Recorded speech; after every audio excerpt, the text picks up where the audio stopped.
নমস্কাৰ মোৰ ছাত্ৰ ছাত্ৰীসকল আৰু মোৰ বন্ধু বান্ধৱীসকল মোৰ ইউটিউব চেনেলত আপোনালোকৰ স্বাগতম জনাইছোঁ। আজি মই এইটো ভিডিঅ'ৰ জৰিয়তে লৈ আহিছোঁ অসমীয়া ব্যাকৰণৰ সমাস। ইয়াত আছে অসমীয়া সন্ধি আৰু সমাস। অসমীয়া ভাষাত সন্ধি আৰু সমাস ব্যাকৰণৰ দুটা গুৰুত্বপূৰ্ণ অংশ। এইবোৰৰ সহায়ত শব্দ গঠন আৰু বাক্যৰ সৌন্দৰ্য বৃদ্ধি পায়। সন্ধিৰ সহায়ত শব্দবোৰ যুক্ত হয়, যাৰ ফলত নতুন শব্দ উৎপন্ন হয়। আনহাতে সমাসত একাধিক শব্দ মিলি নতুন আৰু সংক্ষিপ্ত শব্দ সৃষ্টি কৰে। সন্ধি মানে দুটা শব্দ মিলন, যাৰ ফলত নতুন শব্দ গঠিত হয়।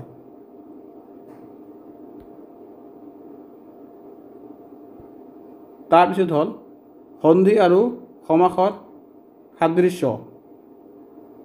ব্যাকৰণিক নিয়মৰ মাজেদি সন্ধি আৰু সমাসে বাক্য এটা চুটি আৰু সুৱলা কৰে।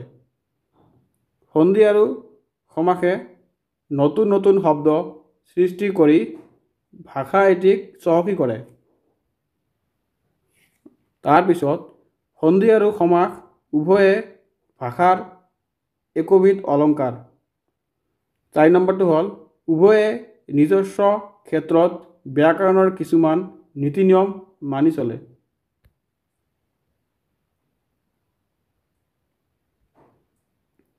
তাৰপিছত হ'ল সন্ধি আৰু সমাসৰ বৈসাদৃশ্য। সন্ধিত দুটা পদ বা প্ৰত্যয় সিদ্ধি হৈ এটা পদ হয়, কিন্তু আনহাতে সমাসত দুটা বা অধিক পদ বা বাক্যাংশ মিলি এটা পদ হয়। সন্ধিত পদবোৰৰ অৰ্থ থাকে, কিন্তু সমাসত কেতিয়াবা পদবোৰৰ নিজস্ব অৰ্থ হেৰুৱাই আন অৰ্থ প্ৰকাশ কৰে।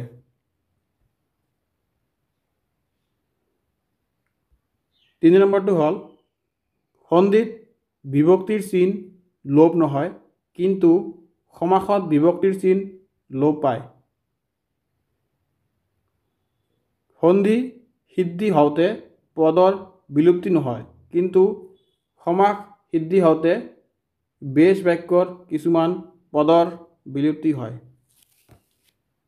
মৰমৰ ছাত্ৰ ছাত্ৰীসকল, যদি ভিডিঅ'টো ভাল লাগে আৰু এনেকুৱা ধৰণৰ ভিডিঅ' আগন্তুক পাব বিচাৰে, মোৰ চেনেলটো ছাবস্ক্ৰাইব কৰি ৰাখিব আৰু লগতে পাৰিলে তোমালোকৰ বন্ধু বান্ধৱীৰ লগত শ্বেয়াৰ কৰিব। জয় আই অসম।